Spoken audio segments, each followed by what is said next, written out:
so this is a tutorial for the honeycomb brioche stitch in the round. It creates this cool pattern, a little bit like honeycomb. It's a 4-row repeating pattern, and it's best done on multiples of 2 stitches. Well, best done, it needs to be multiples of 2 stitches. Now, row 1 is really simple. All we're going to do for row 1 is we are simply going to purl all the stitches in row 1. So just purl all the way around.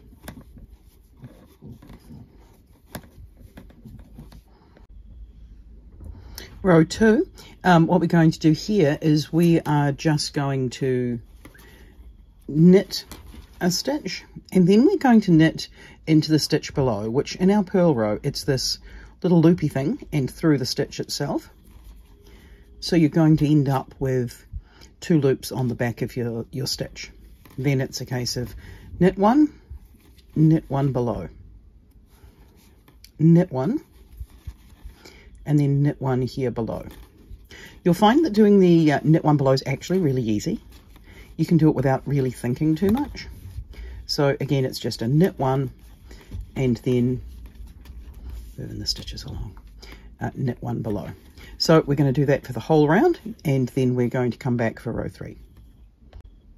Now row 3 is really relaxing. All we're going to do is purl. Again, we're just going to purl around the entire row, just like we did with row 1. So I'll see you at the end of the rotation. Now row 4 is the last row of our pattern. Very similar to row 2, only the opposite of row 2, if that makes sense. So instead of knitting 1 and then knitting under, this time around what we're going to do is we're going to knit the 1 under and then knit the stitch. Knit 1 under and then knit the stitch. Knit 1 under and then knit the stitch. So it gives this really cool textured pattern. It's a very wide stitch. It's a very soft stitch. It would be fantastic for a hat or a cardigan.